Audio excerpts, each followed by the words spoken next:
Good evening, नमस्कार, स्वागत है आपका स्टडी IQ यूट्यूब चैनल पर। मैं वासु। हमने स्टार्ट की थी कल रेलवे के लिए एक सीरीज 90 दिन का ये आपका प्रोग्राम रहेगा। ये कंप्लीट मैथ्स का आपका कोर्स रहेगा फ्री ऑफ कॉस्ट।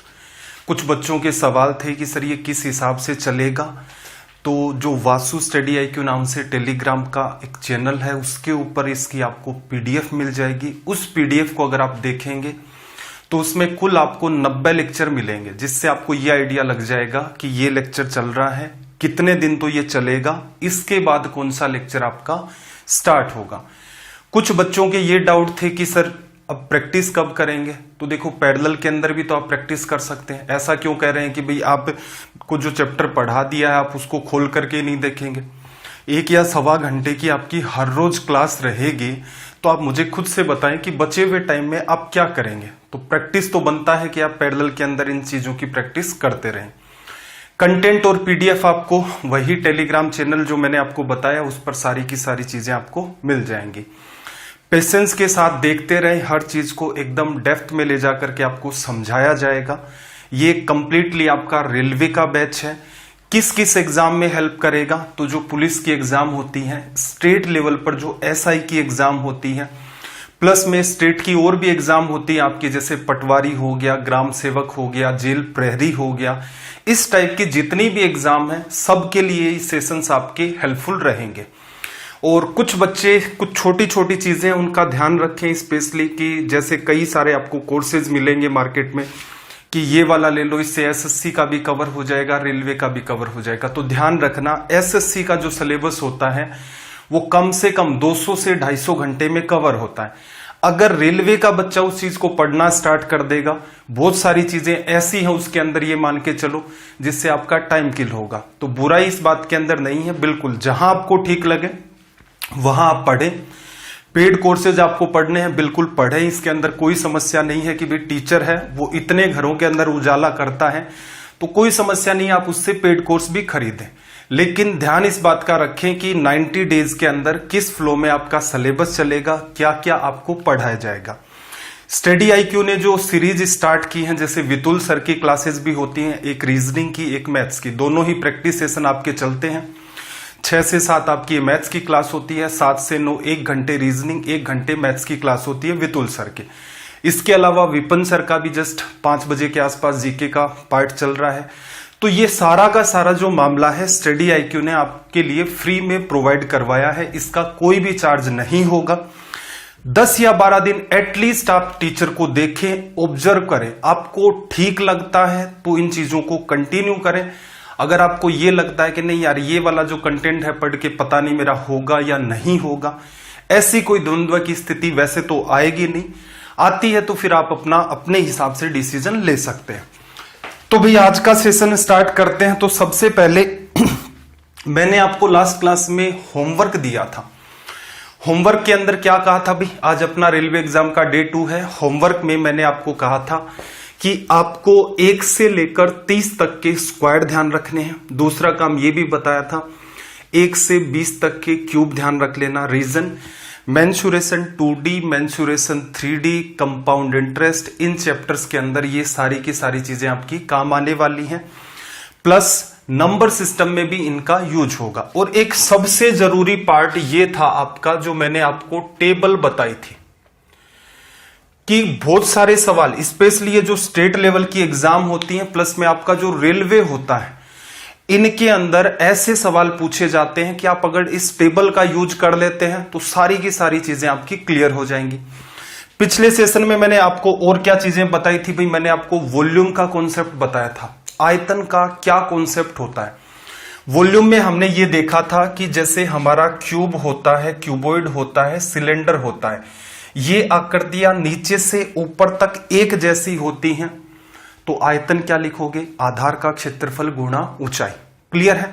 जिस बच्चे ने पिछला सेशन नहीं देखा है, अगर आप सिंसियरिटी के साथ तैयारी करना चाहते हैं पहले सेशन से देखें। क्लियर। और बीच में अगर आप ये ढूंढना चाह रहे हैं कि कोई ऐसा टीचर मिल जाए जो 20-30 घंटे में इसको करवा दे, तो देखो ऐसा संभव हो नहीं सकता। जितना कंपटीशन बढ़ा हुआ है उसके हिसाब से ये बात कहना बहुत ही बड़ी बेवकूफ़ी होगी कि 20 घंटे में सिलेबस हो जाएगा, किसी ट्रिक से आप एग्जाम को क्रैक कर देंगे। नहीं, अपना कंप्लीट फोकस ये रहता है कि आपके दिमाग में बातें जाएं। वॉल्यूम का कॉन्सेप्ट जिस बच्चे ने पिछली क्लास में पढ़ा होगा उसको ये आइडिया लग गया होगा कि यार ये जो फॉर्मूले थे इनको याद नहीं, इनको सिर्फ याद करना पड़ता है समझ करके, इनको रटने की नीड नहीं होती है। तो हर चीज एक्सप्लेन की थी। इसके अलावा देखना जरा, कोन होता था आपका एक हमारा, कोन के अलावा पिरामिड होता था। इनमें क्या मौजूद थी भी, स्लांट हाइट। वॉल्यूम क्या होता था, 1/3 मल्टीपल आ जाता था एन की जगह, बाकी बेस एरिया इंटू हाइट, आधार का क्षेत्रफल गुणा ऊंचाई। फिर एक हमारे पास निकल के आता था हेमीस्फीयर। उसके अंदर क्या था भाई, उसमें कर्व दिखती थी आपको, ये घुमाव दिखता था। एन की वैल्यू क्या ले रहे थे वहां पर, 2/3। और इसी का जो वॉल्यूम है उसको जस्ट डबल कर देंगे तो आपका स्फीयर का वॉल्यूम निकल के आ जाएगा। तो ये बेसिक सी चीजें थी, ये मैंने आपको एक्सप्लेन कर दी थी। आगे थोड़ा सा चलते हैं। ये आपकी एग्जाम का सिलेबस है कि जो हमें यहां पर पढ़ना है, जो रेलवे ने अपनी ऑफिशियल वेबसाइट के ऊपर डाल रखा है नोटिफिकेशन में। ये सारे के सारे आपके चैप्टर हैं और जो मैंने आपको पीडीएफ सेंड कर रखी है उनमें हर चैप्टर को कवर किया गया है। 2-3 चैप्टर यहां इन्होंने मेंशन नहीं कर रखे हैं, लेकिन एग्जाम में वो भी पूछे जा सकते हैं, क्योंकि लास्ट में इस सिलेबस में क्या लगा हुआ है, ETC आदि लगा हुआ है। इसका मतलब वो बिल्कुल पूछ लेगा। तो पीडीएफ आप अपने पास वो रखें जिससे आपको ये आइडिया रहे। प्लस हमने पिछली क्लास में ये मेंसुरेशन 3D स्टार्ट किया था। इसमें मैंने आपको समझाया था पिछली ही क्लास में कि आयतन का कॉन्सेप्ट क्या होता है, वॉल्यूम का जो कॉन्सेप्ट है वो क्या होगा। मेंसुरेशन 3D में सबसे इंपॉर्टेंट बात क्या है, आपको लेंथ निकालनी आनी चाहिए, आपको यहां पर सरफेस एरिया और वॉल्यूम, ये 3 चीजें हैं। इन्हीं के चारों तरफ सारे के सारे सवाल आपके घूमते रहते हैं। पढ़ना क्या है, क्यूब, क्यूबॉइड, सिलेंडर, फिर इसके बाद आपका कोन, हेमीस्फीयर, स्फीयर। पिछली क्लास में हमने स्फीयर और हेमीस्फीयर को स्टार्ट कर दिया था। पिरामिड का भी कॉन्सेप्ट मैंने बता दिया था। सबसे जरूरी बात ये आपकी टेबल थी, कैसे आई, क्या आई, पिछली क्लास में एक्सप्लेन कर दिया था। इसका मतलब फिर से मैं दोबारा नहीं एक्सप्लेन करूंगा। तो जिन बच्चों ने ये टेबल नहीं बना रखी है वो ऐसा करें, इसका स्क्रीनशॉट जरूर ले लें। और आपका बिल्कुल भी टाइम किल नहीं होगा, आप देखते जाएं एक एक करके। मैं इसीलिए इन चीजों जल्दी जल्दी गो थ्रू करवा रहा हूं कि जिससे आपको आइडिया रहे कि 5 मिनट में इन चीजों डिस्कस कर लेंगे। भाई पिछली क्लास में ये पढ़ा था, अब थोड़ा सा आपका भी माइंड सेट हो गया। और जैसा ये दौर चल रहा है कोरोना वाला, मेरे ख्याल से आपको समझ आ गया होगा एक सरकारी जॉब की क्या इंपॉर्टेंस होती है। अपने घर वालों को देखो, अपने आसपास के लोगों को देखो कि उनका जीवन कितना परिवर्तित हो गया। अगर अभी भी इंपॉर्टेंस नहीं समझ आ रही है तो फिर क्या किया जा सकता है, फिर तो कभी भी समझ में नहीं आएगी। इसके बाद रेलवे क्या करेगा, क्या नहीं करेगा, क्या वैकेंसीज और आएंगी, बढ़ाएंगे, क्या ये लोग हर साल वैकेंसी देंगे, कहना मुश्किल है। तो जो आपके हाथ में मौका है उसे ना गवाएं। मेरा कंप्लीट फोकस ये रहता है। कई बच्चे कहते हैं ना कि जैसे सर 90 घंटे में आप कैसे करवा ले जाओगे, 90 लेक्चर्स में 100 घंटे प्लस के लेक्चर होंगे आपके। तो हो सकता है भाई आप ये सवाल अगर आप मेरे से पढ़े होते, जैसे मैंने पीछे एसएससी के कई सारे चैप्टर करवाए हैं, तो आपने ऑब्जर्व किया होगा कि हर क्लास के अंदर लगभग 20-20 सवाल अपने चल रहे थे। बड़े भी सवाल होते हैं एसएससी के अंदर। तो रीजन क्या हुआ कि आपका बिल्कुल भी टाइम नहीं किल किया जाता, 1 सेकंड भी आपकी किल नहीं की जाती है। पढ़ाई से ही सारी की सारी चीजें रिलेटेड रहती हैं अपनी। तो यहां हर क्लास में 20-20 सवाल हो रहे थे। तो इसका मतलब आप हो सकता है कि आपका जीवन में ऐसे लोगों से पाला पड़ा हो कि एक सवाल करवाओ, उसके बाद 3-4 मिनट बात करो, इधर उधर की बात करो, ये करो वो करो, ऐसा कर देंगे वो कर देंगे, फिर एक सवाल, 1 घंटे का आउटपुट आपने देखा कि 7 से 8 सवाल भी नहीं आ रहा। तो इस हिसाब से पढ़ाओगे तो ये 100 घंटे क्यों 250 घंटे पढ़ा लो भाई, क्या फर्क पड़ेगा। तो आपका टाइम बिल्कुल भी किल नहीं किया जाएगा। 10 या 12 दिन तक रेगुलर बेसिस के ऊपर आप क्लास अटेंड करके देखें, बिल्कुल आपके अंदर एक अच्छा खासा इंप्रूवमेंट होना स्टार्ट हो जाएगा। चलिए भाई, स्फीयर या हेमीस्फीयर, गोला या फिर अर्धगोला, ये 2 चीजें पढ़ ली थी। गोले का कुल पृष्ठीय क्षेत्रफल 4 गुना पाई आर स्क्वायर होता है। मैंने क्या कहा था, इसको कैसे ध्यान रखना है, 4 गुना पाई आर स्क्वायर क्या है, एक वृत्त का क्षेत्रफल। जैसे ही वृत्त का क्षेत्रफल आता है, टेबल वाली बात आपके दिमाग में आनी चाहिए। जो बच्चा लिख लिख करके करेगा उसका एक्सट्रीम टाइम किल होता है। आपकी एग्जाम में ये सवाल हमेशा ही टेबल पर बेस्ड पूछे जाते हैं। फिर इसका वॉल्यूम या फिर आयतन 4/3 पाई आर क्यूब हो गया। अर्धगोले की बात की थी, डिटेल में समझा भी दिया था कि कुल पृष्ठीय क्षेत्रफल 3 पाई आर स्क्वायर हो जाएगा, आयतन 2/3 पाई आर क्यूब हो जाएगा। ये बात सारी की सारी है, हमने पहले डिस्कस कर ली है। अब एक आखिरी बात और देखो, आपके सामने ये जो दिख रहा है टेलीग्राम, टेलीग्राम आपकी एक ऐप है, जैसे व्हाट्सएप और फेसबुक होती है। तो प्ले स्टोर से टेलीग्राम को आप डाउनलोड करें। टेलीग्राम डाउनलोड करने के बाद ये जो टेलीग्राम लिखा हुआ है, इसके जस्ट राइट साइड में जाकर के आप सर्च करेंगे वासु स्टडी IQ। तो जो ऊपर वाला पार्ट आपको दिख रहा है वासु स्टडी IQ, ये टेलीग्राम का एक चैनल है। इसके ऊपर क्या मिलेगा भाई आपको, इसके ऊपर एक तो डेली बेसिस के ऊपर लिंक आपको मिल जाएगी क्लास की, कि डे 1, डे 2, डे 3 इस हिसाब से।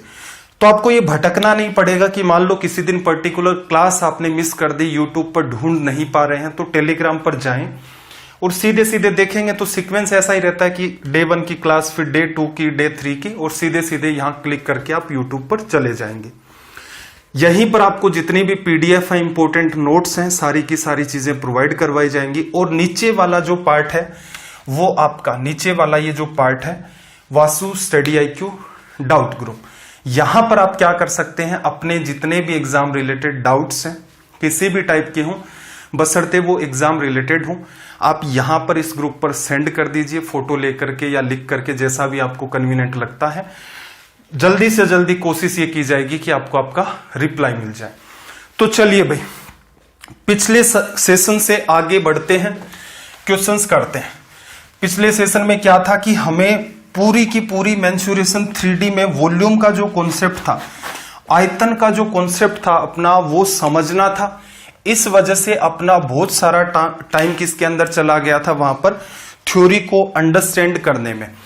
सवाल 5 हो चुके थे, ये छठा सवाल है। क्या पूछा भाई इसने, गोले का आयतन ज्ञात कीजिए जिसकी त्रिज्या 21 सेंटीमीटर है। गोले का आयतन क्या लिखते हो भाई, 4/3 पाई आर क्यूब। ठीक है, पढ़ाई की बात आ गई है तो थोड़ा सा स्लो हो जाते हैं। देखो, गोले का आयतन 4/3 पाई आर क्यूब। ठीक है, अब 2 कैटेगरी है। एक स्टूडेंट ये करना चाह रहा है ऐसे केसेस में 4/3 गुणा में 22/7 गुणा में 7 का क्यूब। क्लियर। एक तरीका मैंने आपको बताया था कि ये सवाल किससे उठा है भाई, टेबल से। पिछली क्लास में एक्सप्लेन किया था ना, 7 के गुणज में जब भी त्रिज्या चलेगी तो आप टेबल का सहारा लेंगे।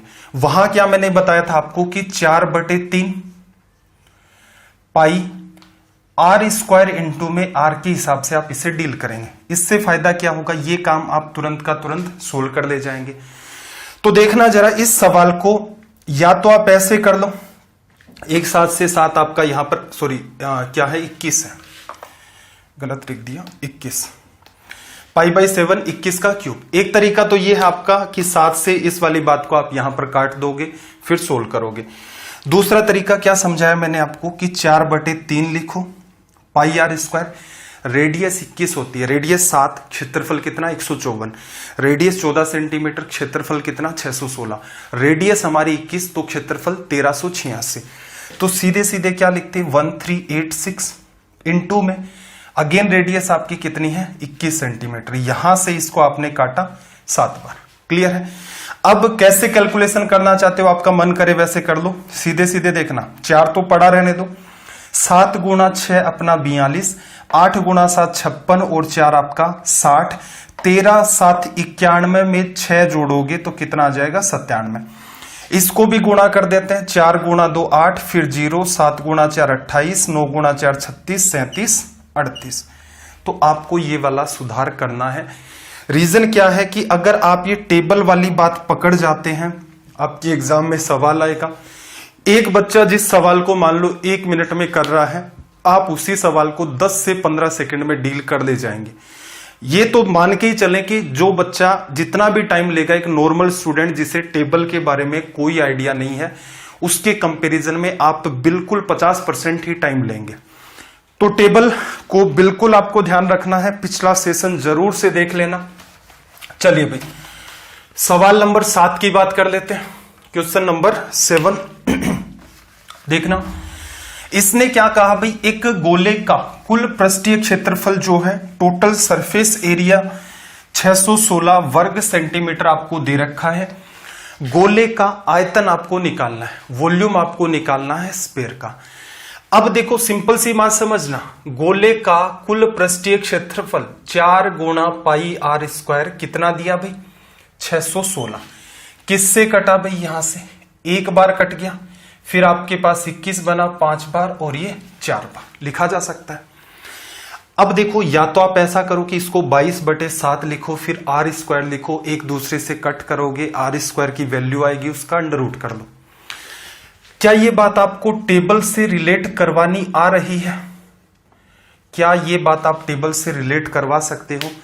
पिछली क्लास में एकदम डिटेल में आपको बताया था कि पाई आर स्क्वायर की वैल्यू जब 154 होती है तो इसका मतलब त्रिज्या अपनी कितनी, त्रिज्या अपनी 7 लिखी थी।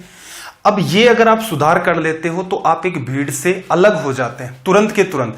और ये चीज आपने अगर पढ़ी होगी जीवन में, मुझे नहीं लगता कोई टीचर इस चीज को फोकस करता है। मैंने सीजीएल का एग्जाम दिया है, मेरा मैथ्स का स्कोर बहुत बेहतर भी रहा है, उसके अंदर एकदम अच्छे लेवल का स्कोर रहा है। तो मैं ये सारी की सारी चीजें जानता हूं कि किन किन चीजों का आप इंप्रूवमेंट कर दें। इसलिए रेलवे वाले बच्चों को भी वो चीजें बता रहा हूं कि वो कैसे भी करके अपना टाइम बचाना स्टार्ट कर दे। तो मान लो लास्ट में कहीं कोई चीज समझ नहीं आ रही है तो आप उसे बेसिक से करें तो भी एटलीस्ट आपके पास टाइम बचा हो। चलो, आयतन पूछ रहा, आयतन में मैंने क्या कहा था, वॉल्यूम लिखने का तरीका 4/3 पाई आर क्यूब होता है, लेकिन आप कैसे डील करोगे, पाई आर स्क्वायर इंटू में आर, पीछे एक्सप्लेन किया था ये भी। तो सीधे सीधे आपने क्या देखा, 7 निकाल लिया, 4/3 पाई आर स्क्वायर की वैल्यू तो 154 है, और इसको किससे गुणा करना है भाई, आपको 7 से लिखा जा सकता है। 7 गुणा 4 आपका 28, 28 गुणा 4, 28 गुणा 2 मान सकते हो, 56 गुणा 2 112, हसल कितनी 11, 28 गुणा 5 140, 140 में 11 जोड़ा 151, हसल कितनी भाई आपकी 15। 28 में आप 15 जोड़ दोगे तो कितना हो जाएगा, 43/3। अगर कंफर्ट नहीं हो कोई बात नहीं है, 7 से गुणा कर लो, फिर इसको 4 से गुणा कर लो, संख्या आ गई, 3 का भाग दे देते।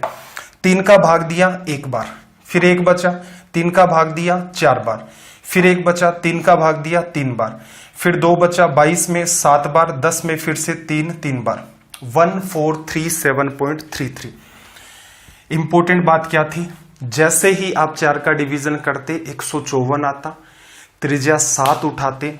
ये तरीका मैंने आपको बताया है कि जो नॉर्मल बच्चे तैयारी करते हैं वो ऐसे ही डील करते हैं, इसको भी वो सोल्व करते हैं। इसी वजह से उनका ये सवाल 7 से 8 लाइन के अंदर चला जाता है। आप छोटे छोटे सुधार करें, क्योंकि मैंने जो पैटर्न ऑब्जर्व किया है, जो स्टेट लेवल की एग्जाम्स आपके सवाल पूछती हैं, चाहे वो पुलिस की हो, एसआई की हो, ग्राम सेवक, पटवारी, जेल प्रहरी, जितनी भी आपकी एग्जाम होती हैं, वो लोग एसएससी सीजीएल में पुराने जो पेपर पूछे गए हैं, जो इजी स्तर के भी होते हैं, मेनली प्रीलिम्स के, वहां से सवाल उठाते हैं, इनको सीधा का सीधा रख देते हैं। तो ये मेंसुरेशन 3D में अगर आपका ये जो सर्कल वाला पार्ट जहां भी इन्वॉल्व होता है, आप टेबल को ध्यान रखें। टेबल ध्यान रखेंगे तो आपकी स्पीड के अंदर एक ड्रास्टिक परिवर्तन आ जाएगा। चलिए भाई आगे चलते हैं, सवाल नंबर 8 की बात करें। पैटर्न चेंज हुआ है सवालों का। सवाल नंबर 8 की बात करें, क्वेश्चन नंबर 8। एक एक चीज को, जो भी नई चीज आएगी, अब ये सवाल क्या थे, पिछली क्लास में भी अपने चल रहे थे, तो आई होप अच्छे से आपको वैसे भी समझ आ रहे होंगे। अब ये डिमांड मत करना, कई बार क्या होते हैं बच्चे जैसे पहली क्लास अटेंड नहीं की और दूसरी क्लास चल रही है उसके कमेंट में लग जाते हैं कि इसको फिर से। ऐसा संभव नहीं होगा। मैं उन्हीं बच्चों को पढ़ा रहा हूं जो अपनी गवर्नमेंट जॉब को लेकर सिंसियर हैं। उन बच्चों से अपना कोई लेना देना नहीं है कि कभी घूमते फिरते आते हैं फिर डिमांड करते हैं कि सर ये कैसे कर दिया आपने, ये टेबल का क्या बवाल है, इसको फिर से समझाओ। संभव नहीं है।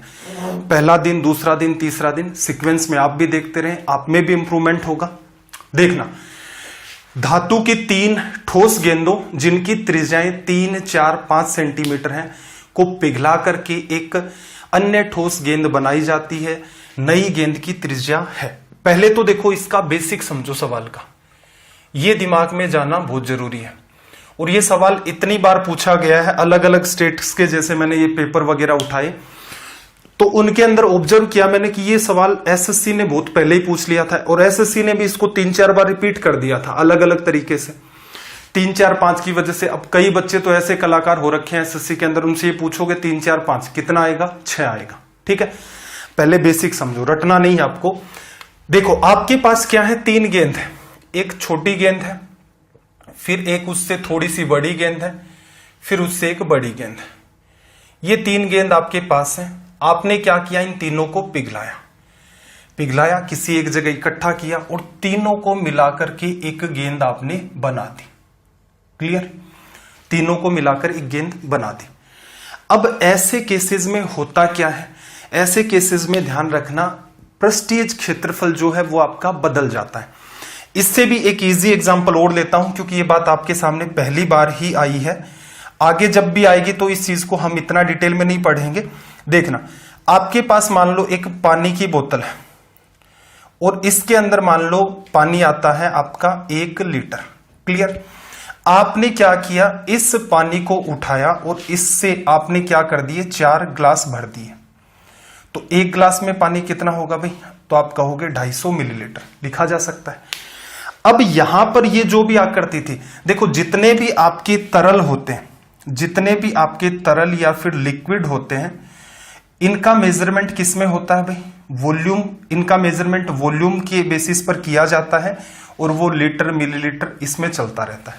क्लियर, जो भी ठोस चीजें होती हैं आपकी सॉलिड होती हैं, सॉलिड कोई भी पार्ट हो सकता है, जैसे दुकान पर सब्जी लेने जाते हैं तो यहां पर मेजरमेंट क्या होगा, वॉल्यूम थोड़ा ना करेंगे, वो वॉल्यूम करने लग जाएगा तो क्या करोगे, जैसे घिया लेने गए, घिया को पिघलाएगा फिर बोतल में डालेगा कि ये लो भैया आपकी घिया है वो 1.5 लीटर बन रही है, ले जाओ। फिर क्या करोगे उसका ले जाके। तो जो सॉलिड चीजें हैं जिनका आकार क्या है आप चेंज नहीं कर सकते, या चेंज करना मुश्किल है, या फिर चेंज कर दिया तो उस चीज का कोई यूज नहीं रहेगा, तो उनको मेजर किया जाता है केजी के अंदर, उनका वजन मेजर करते हैं। लिक्विड जितने भी है, हालांकि वजन भी मेजर किया जाता है, लेकिन जैसे आप मान लो कोई भी दूध की थैली वगैरह लेते हैं तो उसके ऊपर वॉल्यूम भी लिखा रहता है, उसके ऊपर वेट भी लिखा रहता है कि ये लीटर में कितना है और केजी में कितना है। स्पेशली जैसे घी लेने जाएंगे अगर आप, और ये जो पैकेजिंग वाला आता है उसके ऊपर दोनों ही बात लिखी रहती है, लेकिन लिक्विड का मेजरमेंट इससे किया जाता है। तो आपने क्या देखा, एक बोतल 1 लीटर उसका आयतन था, इसको आपने 4 ग्लासों में डाल दिया, 250 मिलीलीटर। तो एक बात बताओ, ये 4 ग्लास अगर आप देखोगे टेबल पर, एक तरफ बोतल पड़ी है और 4 ग्लास है, क्या आपको ये लगा कि आकृति सेम बनी रही? तो आप कहोगे नहीं सर, पहले पानी बोतल में था, बोतल के जैसा दिखता था, फिर पानी गिलास के अंदर चला गया, अब गिलास के जैसा इसका आकार हो गया। इसका मतलब जब भी कभी आकृति बदलेगी, दिखने में आकृति जब भी कभी बदलेगी, इसका मतलब पृष्ठीय क्षेत्रफल बदलेगा। अब वो कम भी हो सकता है, वो ज्यादा भी हो सकता है, और कुछ एक केसेस ऐसे रेयर होते हैं जिसके अंदर आपने बोतल में डाला और कुछ ऐसा एडजस्टमेंट हुआ वो सेम रह गया। बाकी मेरे सामने एग्जाम्स में ऐसा कोई सवाल देखने में नहीं आया, तो इतना दिमाग आपको भी नहीं लगाना कि जब भी किसी आकृति को एक शेप से दूसरी शेप में आप बदलते हैं तो आपका पृष्ठीय क्षेत्रफल बदलता है। क्या आयतन बदल जाएगा? तो आप कहेंगे 1 लीटर ये था, 4 ग्लासों में भी 1 लीटर है, इसका मतलब आयतन क्या है, फिक्स। तो यहां से हमने ये कंक्लूजन निकाला, यहां से हमने छोटा सा ये कंक्लूजन निकाला कि आपके पास 3 गोले हैं, इसका आयतन अगर आप V1 लेते हैं, इसका आयतन V2 लेते हैं, इसका आयतन V3 लेते हैं, तीनों को पिघलाया, बड़ा गोला आपने बना दिया, इसका मतलब इन तीनों का जो आयतन होगा वही क्या होगा, टोटल मिलाकर के इसका आयतन होगा। पृष्ठीय क्षेत्रफल आकृतियां दिखने में बदल रही हैं, बिल्कुल बदलता है, लेकिन आपको पता है आयतन वो का वो मेंटेन रहेगा। क्लियर? ये बात आपके दिमाग में अगर सेट हो गई है तो अब एक बात और है कि कैलकुलेशन को कैसे रिड्यूस करें। तो बात को समझना, इधर भी गोले हैं और इस साइड में भी आपका गोला बन रहा है, इसका आयतन लिखोगे तो क्या लिखोगे भाई, 4/3 पाई, त्रिज्या R1 ली तो R1 का क्यूब। इसका आयतन अगर आप लिखोगे तो 4/3 पाई R2 का क्यूब आएगा। इसका आयतन लिखोगे तो 4/3 पाई R3 का क्यूब आएगा। और इसका आयतन लिखोगे तो 4/3 पाई, इसकी त्रिज्या r मान लेते हैं तो r का क्यूब। क्लियर। अब एक सिंपल सी बात बताओ, इधर भी गोले थे, सबके साथ क्या आना था 4/3 पाई, इधर भी गोला ही बनाया आपने तो इसके साथ भी 4/3 पाई, इसका मतलब 4/3 पाई इन सबसे कॉमन लिया आपने और इसके साथ काट दिया। तो असल में यहां से ये कंक्लूजन क्या निकला,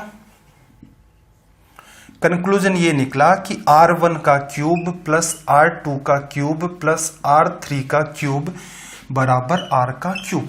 क्लियर। क्या इस बात का रट्टा मारना है? नहीं।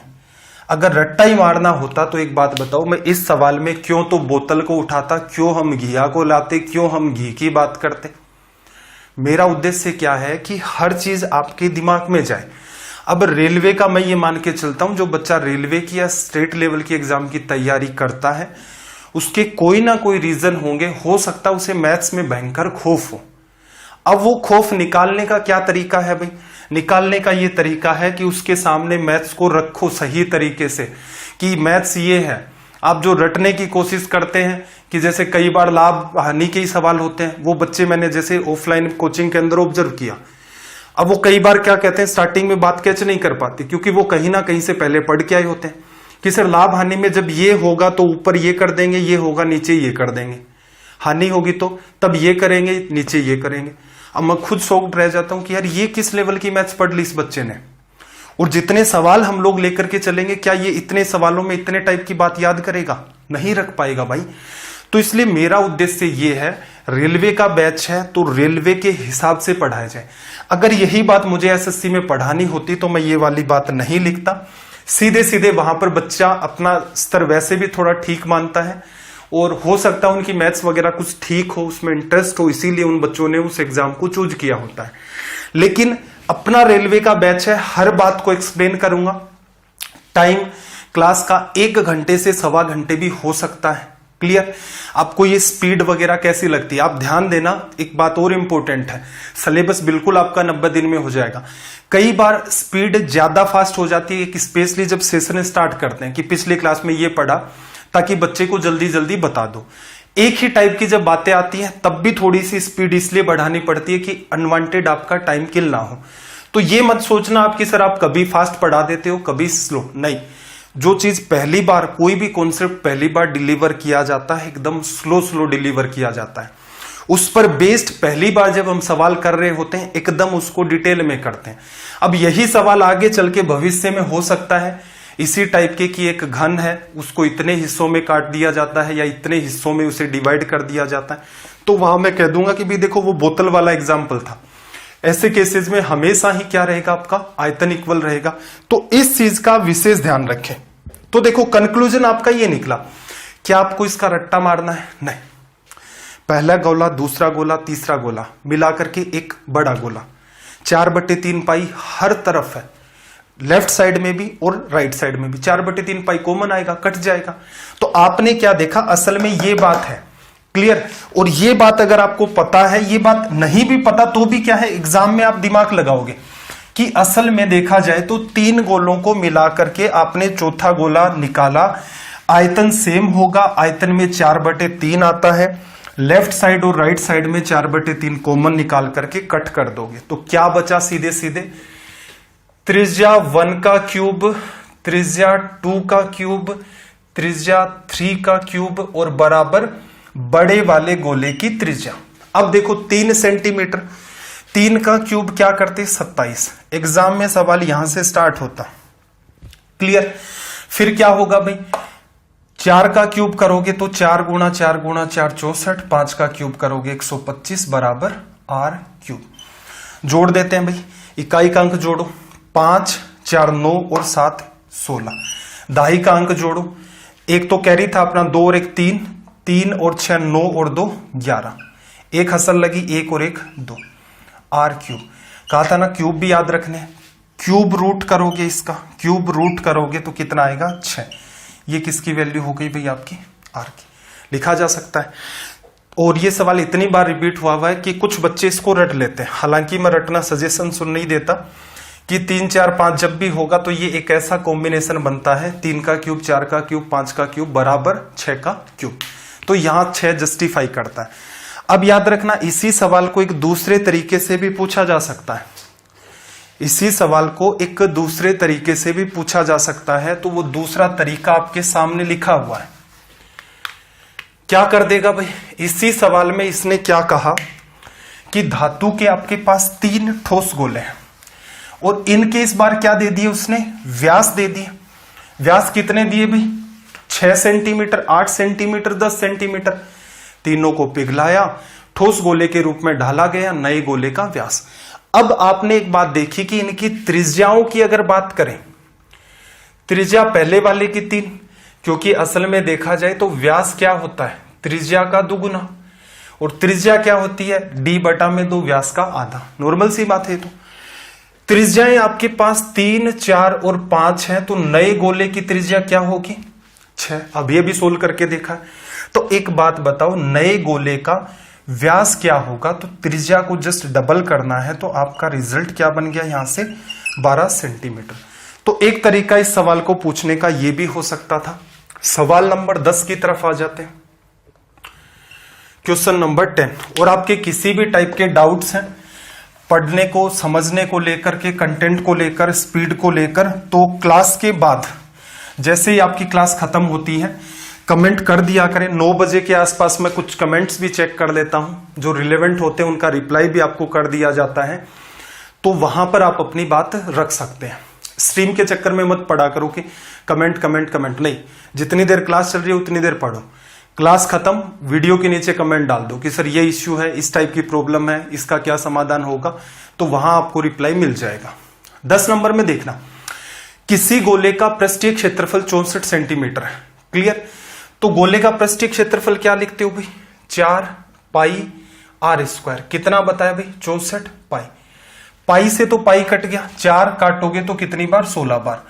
आर स्क्वायर बराबर 16 है, अंडर रूट कर दिया तो आर की वैल्यू कितनी आ गई, 4। क्लियर।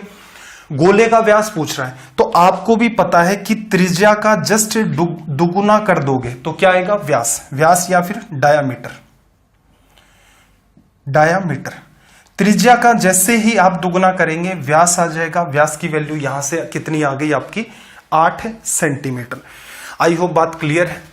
सवाल नंबर 11 पर आ जाते हैं, क्वेश्चन नंबर 11।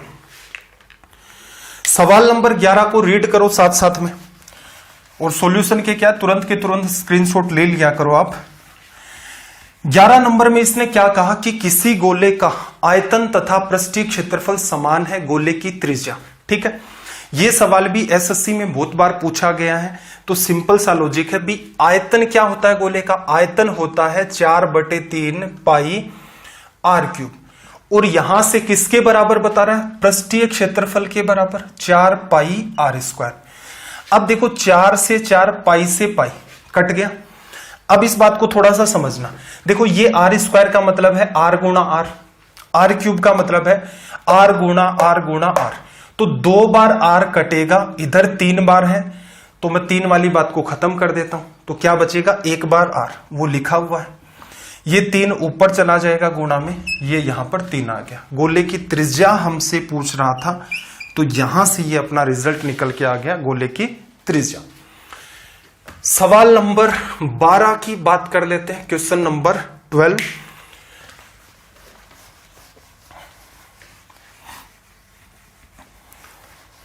और कमेंट करके जरूर बताना कि आपको क्या लगता है कि हम 90 दिन में कितने सवाल कर ले जाएंगे। क्लास में कमेंट, स्ट्रीम में कमेंट नहीं करना, वीडियो खत्म होने के बाद कमेंट करना। देखना जरा, सवाल नंबर 12 में क्या कहा कि 6 सेंटीमीटर व्यास वाले गोले को पिघलाकर 8 बराबर गोलों में विभाजित किया गया, प्रत्येक छोटे गोले की त्रिज्या। देखना जरा, आपके पास क्या था, एक बड़ा गोला था, आपके पास एक बड़ा गोला था, इसको आपने क्या किया, पिघलाया। इसकी त्रिज्या कितनी है भाई, 6 सेंटीमीटर व्यास है, त्रिज्या इसकी कितनी है, 3। इसको आपने पिघलाया, कितने गोले बनाए, 8। छोटे छोटे बनेंगे 8, ये लो छोटे छोटे 8 गोले, त्रिज्या कितनी, r। ठीक है, पूछा क्या है, प्रत्येक छोटे गोले की त्रिज्या ज्ञात करें। तो एक बात बताओ, इसका आयतन और इन 8 गोलों का आयतन सेम वही बात है ना। एक बोतल पानी की भरी हुई है, उस बोतल को 8 छोटे छोटे गिलास में आपने खाली कर दिया, तो आप क्या कहेंगे? बोतल में 1 लीटर पानी था, पानी का आयतन है 1 लीटर, और 8 छोटे छोटे गिलास आपने भर दिए, तो इनका भी आयतन है। तो दोनों ही केसेस में आयतन बराबर होंगे, बोतल का आयतन भी और 8 गिलासों का भी। तो सेम वही बात है कि बड़े गोले का अगर आयतन लिखते तो क्या लिखते? 4/3 पाई, फिर आर क्यूब। 3 का क्यूब मैं सीधे सीधे लिख देता हूं क्योंकि चीज आसान है। ये 27। कितने गोले बने भाई? 8 गोले, तो 8 का गुणा। एक गोले का आयतन क्या लिखोगे? 4/3 पाई, त्रिज्या निकालनी है आर क्यूब। अब देखो 4/3 पाई से 4/3 पाई कट गया, लिखा जा सकता है। ये काम आप चाहते तो शुरू में भी ध्यान रख सकते थे कि दोनों ही तरफ गोले चल रहे हैं, तो 4/3 पाई कट जाएगा। तो क्या लिखते? 27 बराबर 8 आर क्यूब। इसको ऐसा लिख लो, अगर कंफ्यूजन हो रहा है तो 27/8 बराबर आर क्यूब। इसका क्या कर दो भाई? क्यूब रूट कर दो, घनमूल कर दो। तो पूरे का नहीं दिमाग लगा रहे हो तो ऊपर वाले का घनमूल क्या होगा? 3, नीचे वाले का कितना? 2, क्योंकि 3 का क्यूब 27 बनता है, 2 का क्यूब 8, और आर क्यूब का घनमूल क्या बनेगा? आर। तो यहां से त्रिज्या कितनी आ गई? 1.5 लिखा जा सकता है। कोई स्ट्रेस नहीं लेना था, आसान सा सवाल था। एग्जाम में चित्रकारी नहीं करोगे, ठीक है? एग्जाम में किसको समझाना आपको कि ये बड़ा गोला है, ये छोटा गोला है? रेलवे वाले इसके नंबर थोड़ा ना देंगे कि किसने किस तरीके से सोल्व किया है। चलिए भाई, सवाल नंबर 13, क्वेश्चन नंबर 13। लैंग्वेज को जल्दी से रीड करें, देखना जरा। 13 में क्या कहा कि एक गोले का व्यास जो है, एक गोला है उसका डायमीटर आपको दे रखा है 70 सेंटीमीटर। गोले का कुल पृष्ठीय क्षेत्रफल ज्ञात करें। तो देखना जरा, गोले का कुल पृष्ठीय क्षेत्रफल 4 गुणा में क्या लिखते हो? पाई आर स्क्वायर लिखा जाता है। 4 गुणा में, अब यहां पर देखो टेबल का यूज है। अब वो 2 टाइप के स्टूडेंट आ गए। एक तो वो वाले जो क्या करेंगे, 4 गुणा में 22/7 गुणा में, ध्यान रखना व्यास 70 सेंटीमीटर है, त्रिज्या कितनी होगी? 35। तो एक बच्चे वो हैं जो इसको करेंगे कुछ इस हिसाब से। क्लियर? इसको इससे काट दिया, जैसे मान लो 7 से काटा 5 बार। आपको मैंने सिखाया है कि ये सवाल टेबल का यूज करके करना है। जब त्रिज्या 35 सेंटीमीटर होती है तो पाई आर स्क्वायर की वैल्यू क्या लिखते थे? 3850। तो सीधे सीधे क्या लिखोगे? 3850 सोल्व कर दो। 4 का गुणा 0, 4 गुणा 5 आपका 20, 8 गुणा 4 32 और 2 34, 4 गुणा 3 12 और 3 15। ये रिजल्ट आ गया। इस चीज को कोशिश करना अवॉइड कर दे जाओ। ये तब की बात है भाई कि कुछ भी नहीं पता है कि सर मैं उस टाइम एग्जाम हॉल में टेबल भूल गया था, तो कोई बात नहीं है, तरीका तो ये भी है। इसीलिए मैं आपको हर चीज समझाता हूं कि एकदम पहले तो चीज को समझो कि एग्जाम हॉल के अंदर अगर आप एग्जाम अप्रोच को भूल गए हैं, ये अपनी एग्जाम अप्रोच है असल में। क्लियर है? अब ये भी हमने समझी थी, टेबल याद है वो बच्चा फास्ट कर देगा। मान लो भूल भी गए तो भी आपके अंदर इतनी समझ होनी चाहिए कि सर ने यार थ्योरी में ये पढ़ाया था। ये बेसिक तरीका था इस सवाल को सोल्व करने का, जिससे सवाल ना छूटे, क्योंकि इन एग्जाम में टाइम की मारामारी नहीं होती है। सवाल नंबर 14 में चले आते हैं। क्वेश्चन नंबर 14, ये भी एक इंपॉर्टेंट सवाल है। एसएससी ने तो इसको कई बार पूछा है, और सेम वही है, एसएससी जब पूछ लेता है तो स्टेट लेवल की एग्जाम के अंदर वो लोग ज्यादा मेहनत नहीं करते हैं, वो सीधे सीधे कॉपी पेस्ट करते हैं कि प्रीवियस ईयर सवाल थे, यहीं से पेपर बना दो, कोई तनाव नहीं है। चलो भाई, क्या कहा इसने क्वेश्चन नंबर 14 के अंदर कि किसी गोले का पृष्ठ का क्षेत्रफल जो है वो s है, आयतन v है, s³/v² निकालना है। देखो आपको क्या निकालना है? s³/v²। अब ध्यान रखना यहां पर कोई गड़बड़ नहीं होगी। कई बच्चे कैलकुलेशन में गड़बड़ कर सकते हैं, कई बच्चे कैलकुलेशन में गड़बड़ कर सकते हैं। तो जब भी कभी उलझी हुई आपके पास कैलकुलेशन आए तो देखना जरा हमें क्या करना है। देखो ऊपर पृष्ठीय क्षेत्रफल s का मान क्या होगा? 4 गुणा में पाई आर स्क्वायर।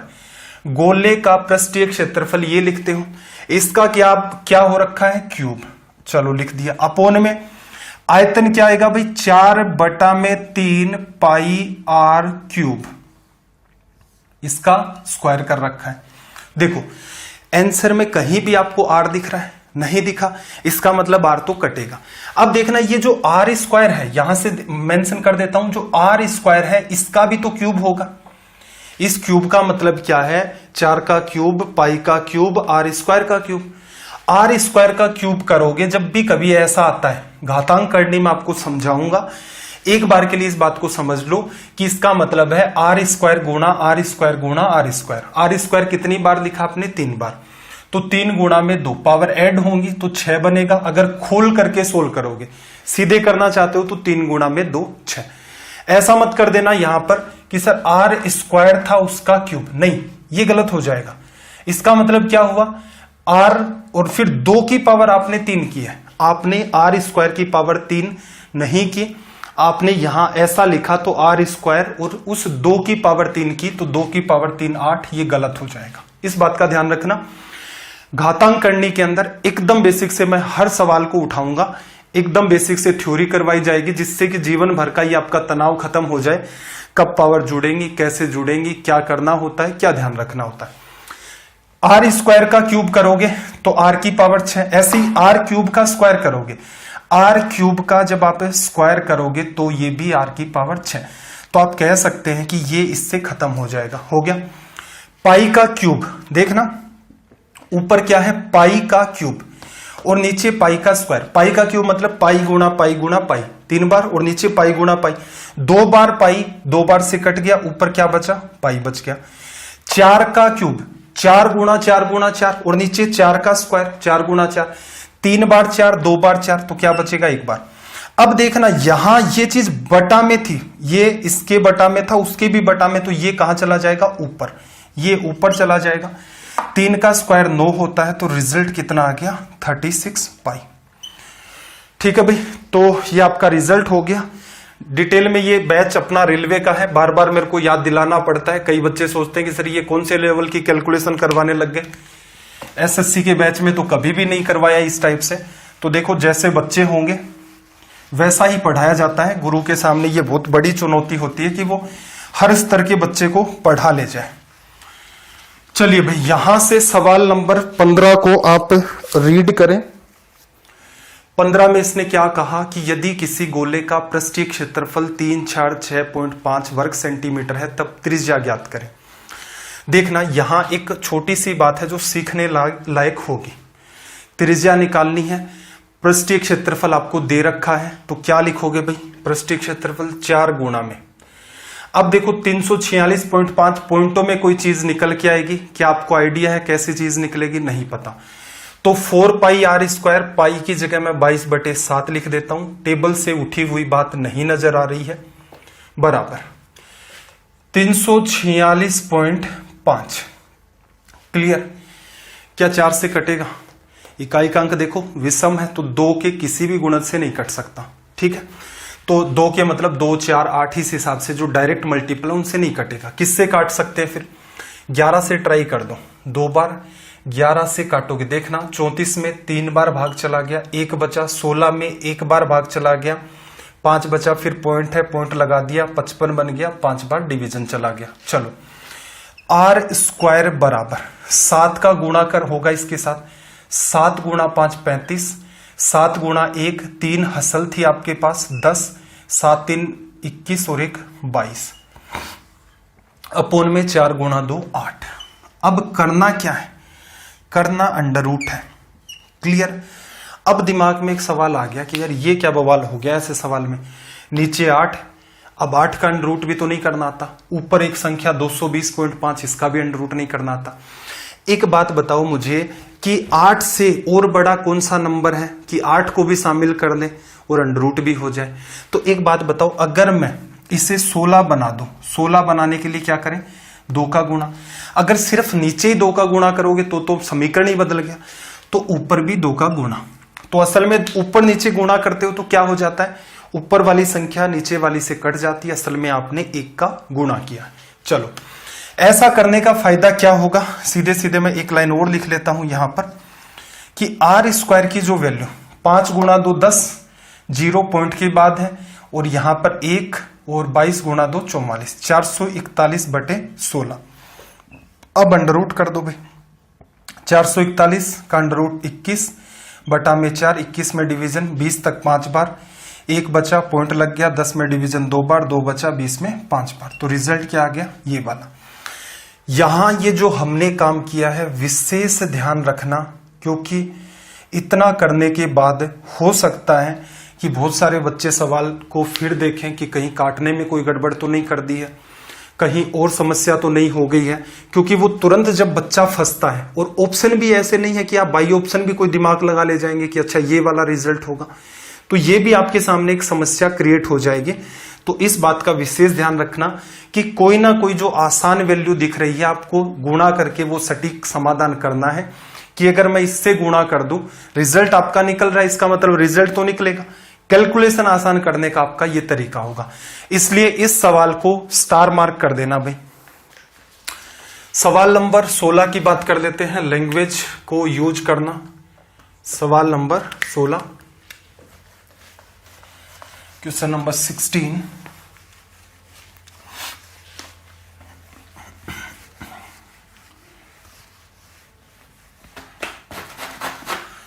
लैंग्वेज को वही रीड करो एक बार, किसी बच्चे ने अटेम्प्ट भी किया होगा। देखना जरा क्या कहा 16 में, किसी गोले की त्रिज्या को दुगुना कर दिया जाता है, आयतन में प्रतिशत वृद्धि ज्ञात करें। देखो आयतन, या फिर ये आपके सामने बात कर रहा है वॉल्यूम की।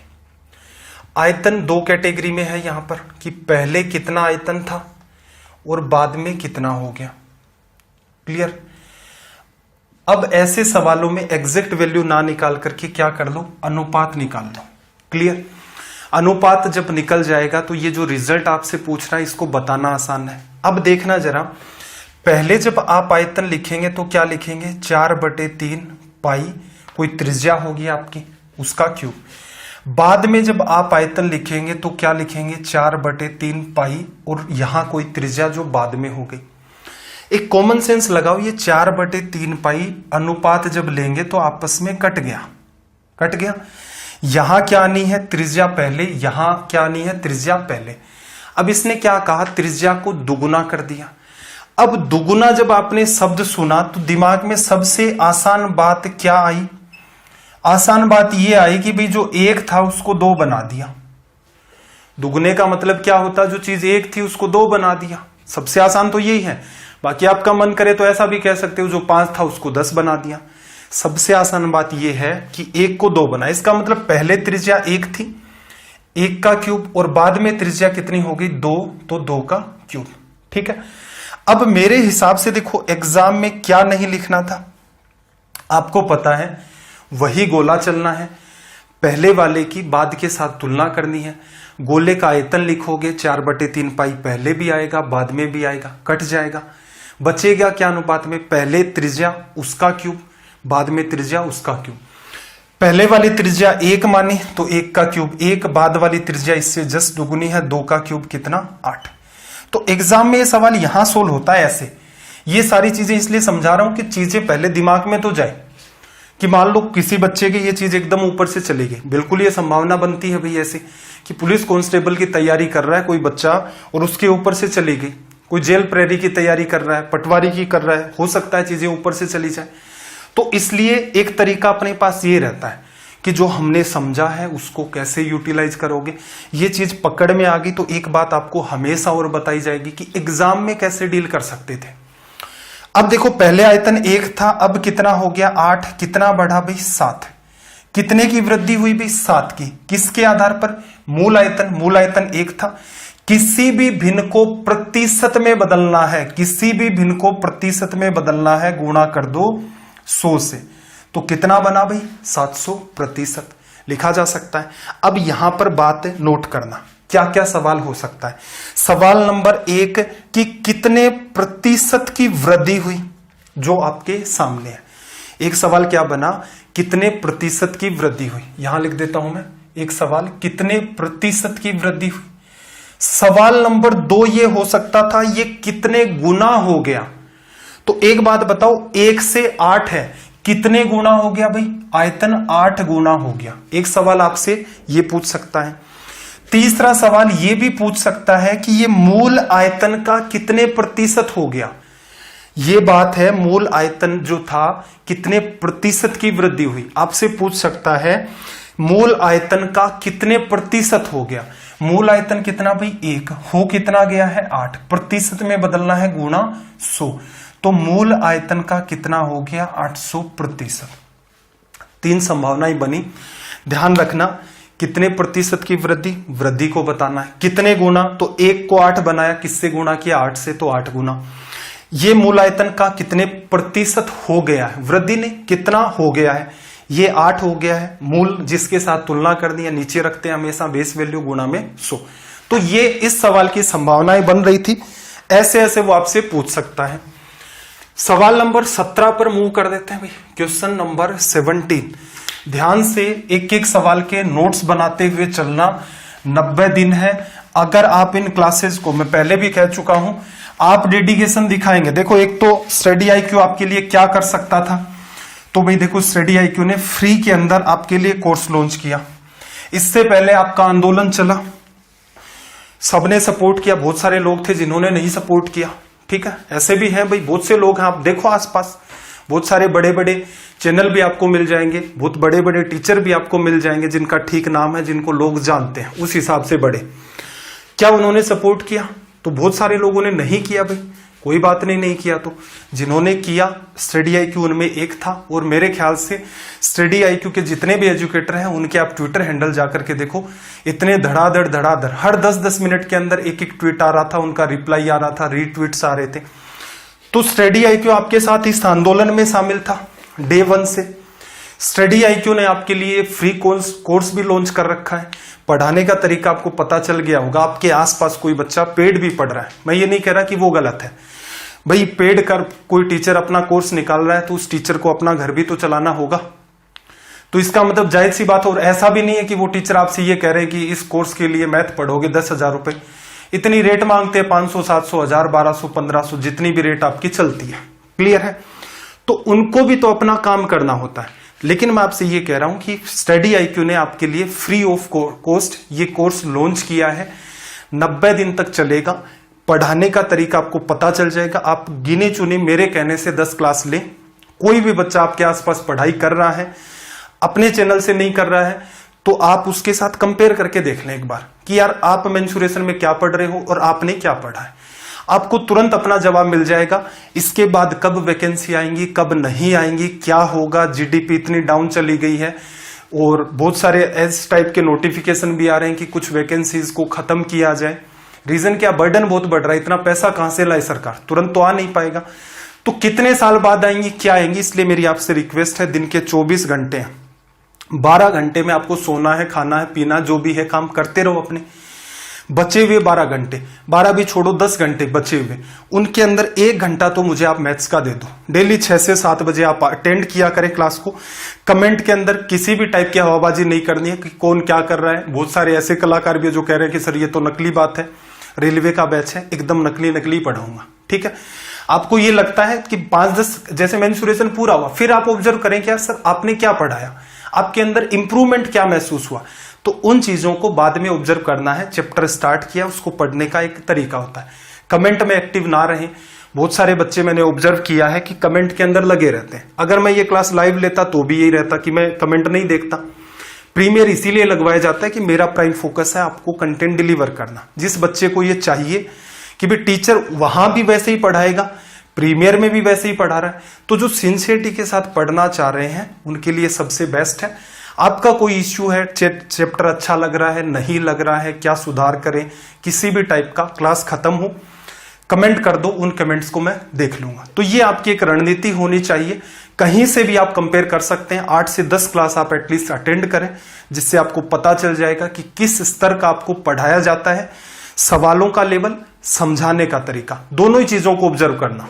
चलो भाई 17 नंबर का सवाल देखना कि माना कि चंद्रमा का व्यास पृथ्वी के व्यास का 1/4 है, तब पृथ्वी तथा चंद्रमा के आयतन का अनुपात। एक बात बताओ, मान लो एक व्यास डायमीटर कहते हो, डायमीटर 1 और डायमीटर 2 दोनों की तुलना करते हैं। कि इनका अनुपात D1 D2 था। त्रिज्याओं का अनुपात क्या होगा भाई, तो 2 गुणा D1 की जगह R1 ये आपको दे रखे हैं व्यास। अगर मैं इनको लेकर के जाऊं त्रिज्या पर, अगर मैं इनको लेकर के जाऊं त्रिज्या पर, व्यास या फिर आपके डायामीटर और ये आपकी रेडियस, तो डायमीटर या व्यास की जगह क्या लिख सकते हो, त्रिज्या का 2 गुना अनुपात। यहां से लोगे तो इसकी जगह क्या लिखोगे, 2 गुणा R1, 2 से 2 कट जाएगा। तो जो अनुपात आपका त्रिज्या का होता है, इंपॉर्टेंट बात, आपने क्या किया है, D1 की जगह 2R1 लिखा, D2 की जगह 2R2 लिखा। अनुपात इन दोनों का ले रहे थे, 2 से 2 कट गया, तो आपने क्या देखा कि जो अनुपात त्रिज्याओं का होता है वही अनुपात व्यास का भी निकल के आएगा। तो सवाल समझने में आसान हो जाएगा। तो इसने क्या कहा कि माना कि चंद्रमा का व्यास पृथ्वी के व्यास का 1/4 है, तो आप यह भी कह सकते हो कि चंद्रमा की त्रिज्या पृथ्वी की त्रिज्या की 1/4 है।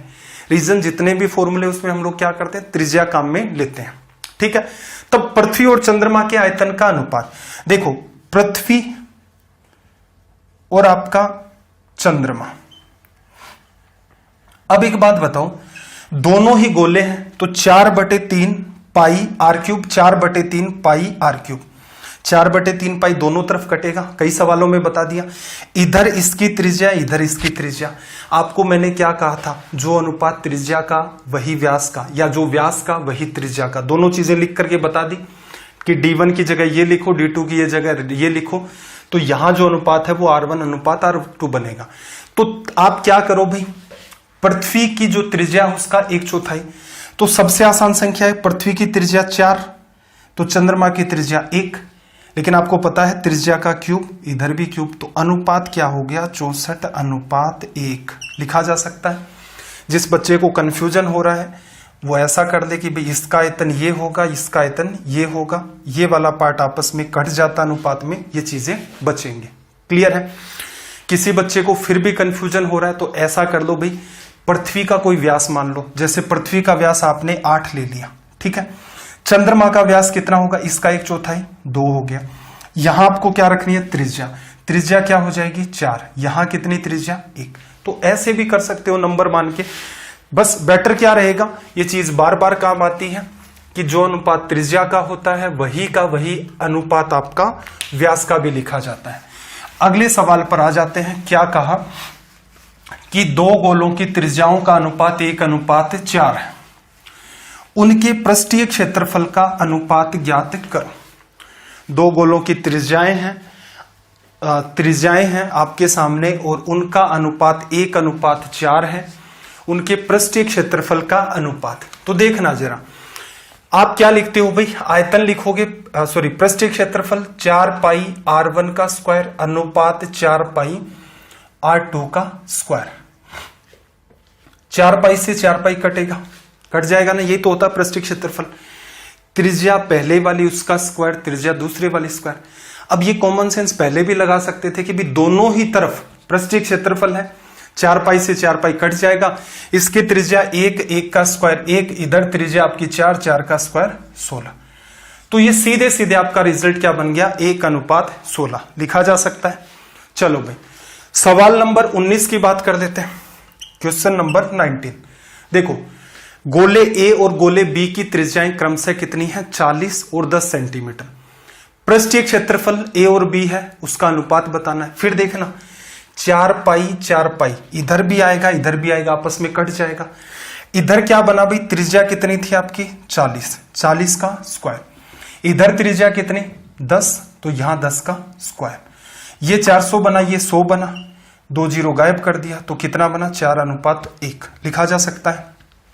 एक मिनट गलत कर दिया ना, 40 का स्क्वायर आपका 1600, 10 का स्क्वायर आपका 100, क्या आ गया भाई 16/1। एक समझदारी और भी लगा सकते थे कि भाई इधर भी स्क्वायर इधर भी स्क्वायर, तो अंदर लिखी हुई बात का जीरो इस वाले जीरो से कट जाएगा, तो ये काम क्या होता आपका सीधा भी हो जाता। तो अगर कंफ्यूजन नहीं होता है तो ऐसे कर दो, कंफ्यूजन हो रहा है तो पूरे को सोल्व कर दो। चलिए भाई सवाल नंबर 20 की तरफ मूव करते हैं। सवाल नंबर 20, लैंग्वेज को रीड करना सबसे पहले। तो क्या कहा कि दो गोले हैं और उनका जो आयतन है, आयतन का अनुपात 8:27 आपको दे रखा है। क्लियर। फिर इसने क्या कहा, उनके पृष्ठीय क्षेत्रफल का अनुपात ज्ञात करो। सवाल आसान है, किसी बच्चे की समझ में है ये चीज तो क्यूब रूट करेगा, त्रिज्या आएगी 2:3, पृष्ठीय क्षेत्रफल स्क्वायर कर दोगे 4:9। अब बात को समझना हुआ क्या, आयतन जब आप लिखोगे, देखो मैं इस साइड लिखता हूं, आयतन जब लिखोगे 4/3 पाई R1 का क्यूब, और दूसरे का आयतन लिखोगे तो 4/3 पाई R2 का क्यूब। और ये अनुपात हमें कितना दिया भाई, 8:27। ये पार्ट आपस में कट गया। इधर क्या बना, R1 का क्यूब R2 का क्यूब। ये शुरुआत में भी आप लिख सकते थे कि भी 4/3 पाई दोनों में ही आएगा तो कैंसिल आउट कर दो। R1 R2 अगर निकालना चाहते हो तो क्या कर दो, क्यूब रूट कर दो, घनमूल कर दिया। यहां से R1 बचा, यहां से R2 बचा, 8 का क्यूब रूट करोगे 2, 27 का 3। पहले की त्रिज्या आप 2 मान सकते हो, दूसरे की त्रिज्या 3 मान सकते हो। पृष्ठीय क्षेत्रफल का अनुपात बताना। पृष्ठीय क्षेत्रफल में एक बात बताओ, पहले का पृष्ठीय क्षेत्रफल 4 पाई गुणा में त्रिज्या का स्क्वायर, 2 का स्क्वायर 4। फिर दूसरे में भी क्या लिखोगे, 4 पाई त्रिज्या का स्क्वायर, 3 का स्क्वायर 9। और आपको बताया भी था कि ये 4 पाई तो कॉमन है दोनों तरफ, तो सीधे सीधे आपका रिजल्ट क्या आ गया, 4:9। मैंने क्या किया, एग्जाम में क्या कर सकते हो, देखो आयतन से अगर आप त्रिज्या में जाओगे, आयतन में त्रिज्या R का क्यूब रहती है, क्यूब रूट करोगे, क्यूब रूट किया 8 का 2 आ गया, 27 का 3 आ गया, त्रिज्याओं का अनुपात 2:3। जब आप पृष्ठीय क्षेत्रफल लिखते हैं तो उसमें क्या होता है, 4 पाई फिर R स्क्वायर, 4 पाई कट जाता है तो जो त्रिज्या होती है उसका स्क्वायर, 2 का स्क्वायर 4, 3 का स्क्वायर 9। तो ये सवाल अगर आप देखें, हो सकता है लंबा लग रहा हो लेकिन इसे आप माइंड में डील कर सकते हैं। चलिए भाई अगले सवाल पर आ जाते हैं, सवाल नंबर 21, क्वेश्चन नंबर 21। देखना जरा क्या कहा कि किसी गुब्बारे की परिधि को 20 सेंटीमीटर से 25 सेंटीमीटर तक बढ़ाया जाता है तो उसकी त्रिज्या में वृद्धि ज्ञात करें। कई बच्चे हो सकते हैं ऐसा लग रहा हो कि कैलकुलेटिव सवाल है। देखना, पहले कुछ परिधि थी, बाद में कुछ परिधि थी, त्रिज्या में वृद्धि निकालनी है तो मैं ये मान लेता हूं, देखो बाद में परिधि ज्यादा हो गई, परिधि क्या निकालोगे भी, गुब्बारा उसमें परिधि की बात कर रहा है, इसका मतलब उसने कहीं ना कहीं किसी हिस्से को वृत्त माना है, और वृत्त माना इसका मतलब परिधि होती है वृत्त की 2πr। तो जो आपकी परिधि बाद में बन रही है उससे मैंने क्या नाम दे दिया, 2 पाई गुणा में त्रिज्या 8। क्लियर। जो शुरुआत में आपकी परिधि थी पहले, उसको क्या लिखोगे, 2πr ही लिखना है, लेकिन पहले त्रिज्या 1। अब क्या कह रहा है, परिधि 20 सेंटीमीटर से 25 सेंटीमीटर बढ़ाया गया, पहले 20 थी फिर 25 हो गई, तो बाद वाली कितनी भी 25 और पहले वाली कितनी 20, तो दोनों का अंतर लोगे, बाद वाली में से पहले वाली को घटाओगे तो 25 में से आपका 20 चला गया, क्या बचा 5। ठीक है। अब इसने क्या कहा, उसकी त्रिज्या में वृद्धि, तो देखना मैं 2 पाई कॉमन ले रहा हूं, हो सकता है ये बात समझ ना आ रही हो लेकिन ये इतना आसान सवाल है। R2 में से R1 आपने लेस किया, R2 माइनस R1 की वैल्यू 5/2 पाई। ये किसको बताता है, गौर से देखना, ये बताता है बाद में जो त्रिज्या है उसमें से पहले वाली त्रिज्या को घटाया जाता है। तो पहले जो भी त्रिज्या थी मान लो 7 सेंटीमीटर है, बाद में 9 सेंटीमीटर है, अगर आप 9 में से 7 को घटाओगे तो 2 आएगा। 2 क्या है, त्रिज्या में वृद्धि। यही तो होता है ना कि पहले 7 थी फिर 9 हो गई, 9 में से 7 घटाया, 9 में से 7 घटाया 2, क्या बताता है, त्रिज्या में वृद्धि। तो ये सवाल एकदम इजी कैटेगरी का है, लेकिन ये कंफ्यूज करता है बच्चे को। जब वो पहली बार देखता है वो ये मान लेता है कि सवाल आपका कैलकुलेटिव जाएगा। सवाल आसान है, कुछ भी नहीं करना था, सीधे सीधे सोल्व हो गया। चलो भाई सवाल नंबर 22 की बात कर लेते हैं, क्वेश्चन नंबर 22। कुछ सवाल और है, सेशन थोड़ा थोड़ा बढ़ा जाएगा। रीजन क्या है, जितने सवाल सोच रखे हैं तो उतने तो आपको करवाने ही पड़ेंगे, क्योंकि एक पैटर्न होता है पढ़ाने का, तो उसके हिसाब से चल रहे हैं कि आपका ईमानदारी से हो। ऐसा भी नहीं है कि ऊपर ऊपर से आपको करवा दिया और सिलेबस पूरा करवाना ही अपना उद्देश्य था, नहीं। आपका सिलेक्शन अपना प्राइम उद्देश्य है, मेहनत करोगे बिल्कुल यकीनन आपकी मैथ्स अच्छी हो जाएगी। देखो किसी गोले का संपूर्ण पृष्ठ क्षेत्रफल 8 पाई है, गोले का आयतन बताना है। देखो गोले का पृष्ठीय क्षेत्रफल 4 पाई आर स्क्वायर लिखते हो, ये बराबर में किसके है? 8 पाई के। पाई से पाई कटेगा, ये वाली बात इससे कटेगी, तो 2 आ गया। अंडर रूट कर दोगे, आर की वैल्यू कितनी आ गई भी? Under root 2। ठीक है, 4 8 से 2 बार कट गया, अंडर रूट निकाला तो ये आ गया अंडर रूट 2। आयतन निकालना है। आयतन क्या होता है भाई? आयतन लिखा जाता है 4/3 पाई इसका क्यूब, आर क्यूब। अब देखना कंफ्यूज नहीं होना है, आर क्यूब क्या होगा? त्रिज्या गुणा में त्रिज्या गुणा में त्रिज्या, आर क्यूब मतलब अंडर रूट 2 का क्यूब। अब देखो ये आपस में गुणा होकर 2 बना लेंगे और ये आपका एक अंडर रूट 2 मेंटेन हो जाएगा। अब ये आपको करना आता है तो सीधे सीधे यहां पर इसका आप क्यूब करके रख दे, तो ये वैल्यू 2 अंडर रूट 2 आ गई। आयतन कितना आया भाई? 4 गुणा 2 8, अंडर रूट 2 है, फिर पाई है और अपोन में 3 है। कौन से ऑप्शन में दिख रहा है भैया ऐसा? ऑप्शन ए में आपको ऐसा दिख रहा है। कंफ्यूजन हो तो इस बात से रिलेट करवा लेना। चलिए भाई सवाल नंबर 23 पर आ जाते हैं। क्वेश्चन नंबर 23, लैंग्वेज को रीड करो एक बार, स्टार लगा लेना भाई, थोड़ा सा लेवल का सवाल है। लैंग्वेज को रीड करो सबसे पहले तो।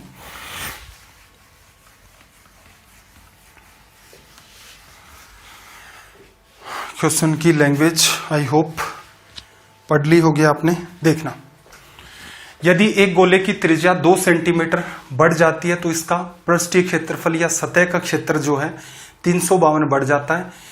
परिवर्तन से पहले गोले की त्रिज्या क्या थी? देखो बढ़ गया तो आप ऐसा करो कि जो पृष्ठीय क्षेत्रफल आपका बाद में है उसमें से अगर आप पहले वाला पृष्ठीय क्षेत्रफल घटाओगे तो कितना आएगा? 352।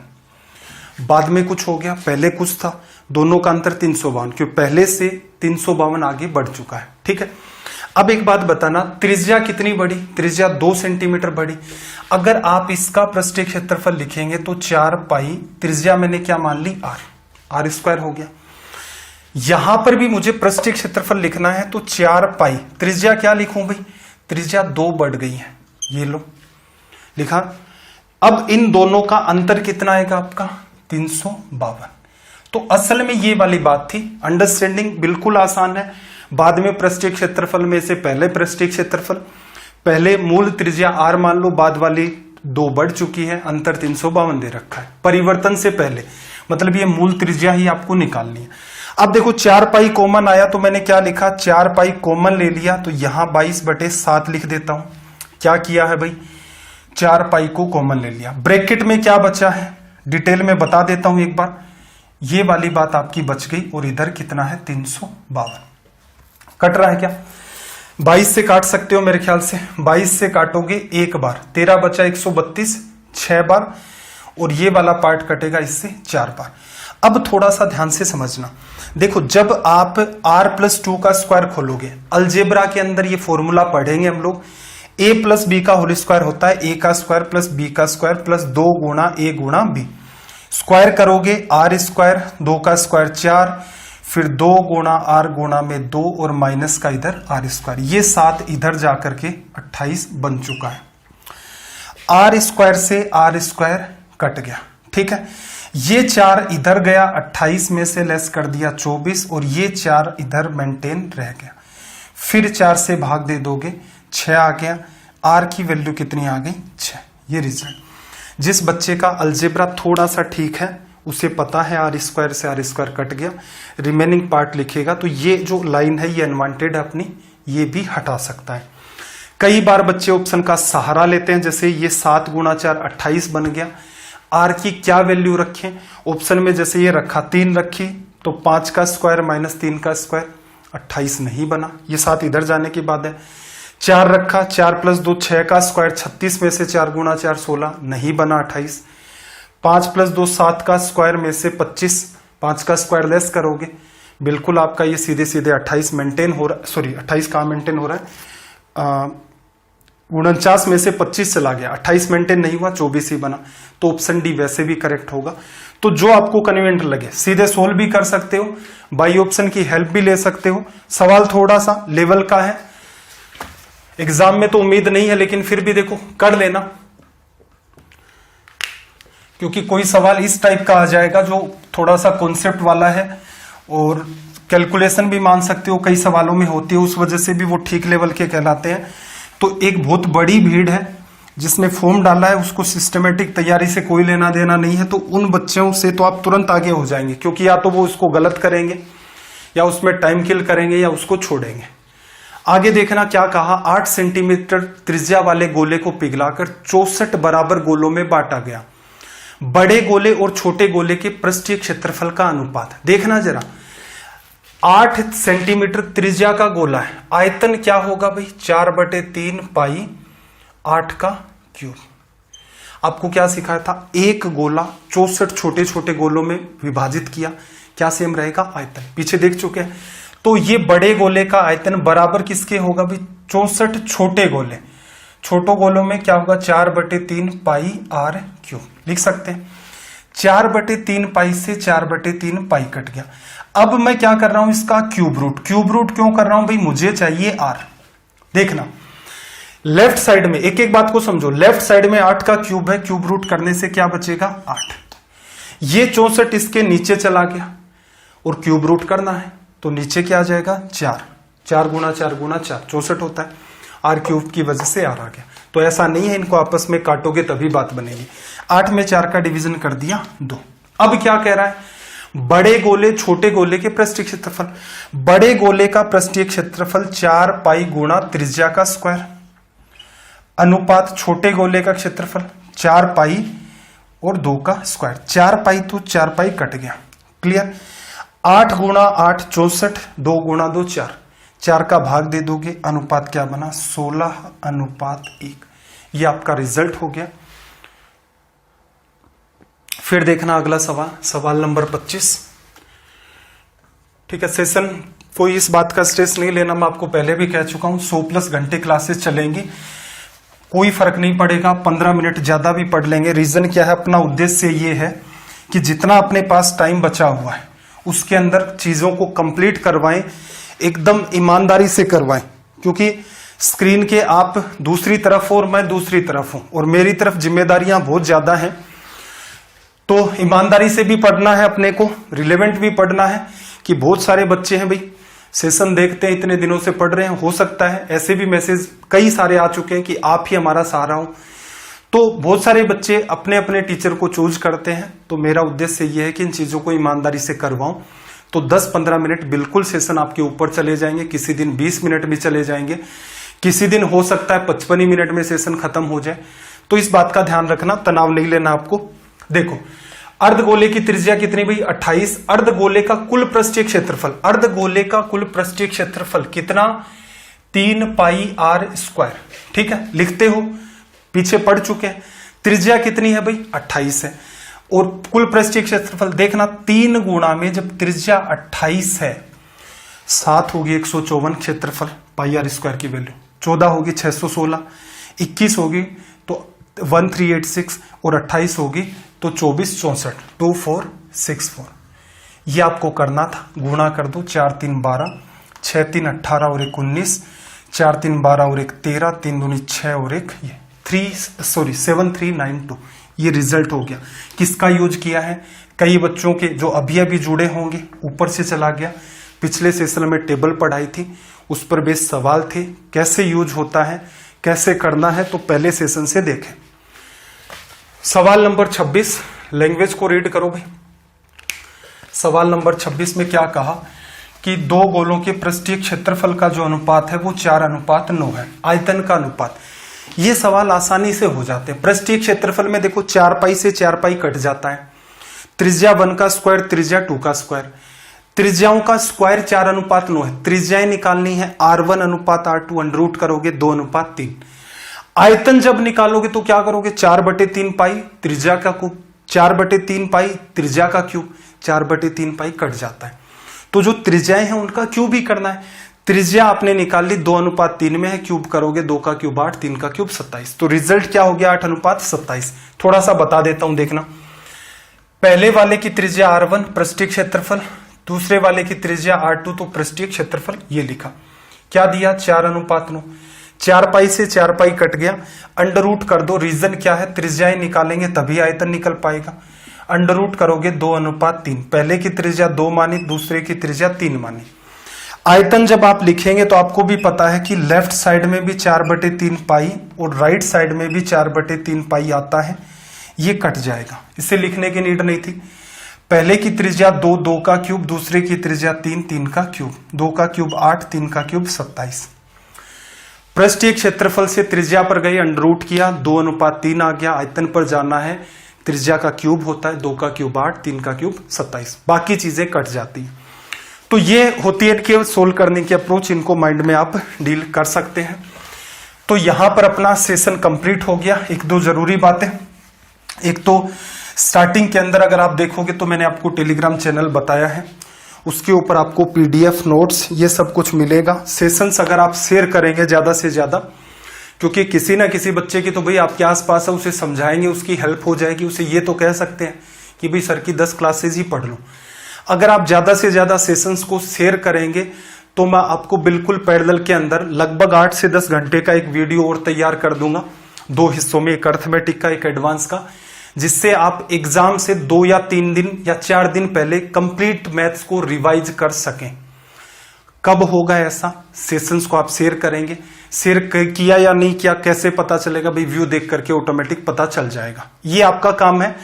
मैं अपने काम में ईमानदारी दिखाता हूं, आप अपने काम में दिखाइए। और सबसे जरूरी है, शेयर ना भी करें तो कम से कम आपको ये सब ठीक लग रहा है तो डेडिकेशन के साथ नोट्स बनाएं। कोई बुक वगैरह टेलीग्राम चैनल ग्रुप पर हम लोग डिस्कस कर देंगे कि आपको कौन सी बुक पढ़नी है। तो कैसे लगते हैं आपको ये सेशन, कमेंट जरूर करें, क्योंकि विद इन 1 आवर के अंदर अंदर मैं इनके कमेंट देख लेता हूं, उसके बाद नहीं देखता हूं। आपका दिन रात सब मंगलमय हो। चलिए फिर मिलते हैं अगली क्लास में। जय हिंद, जय भारत।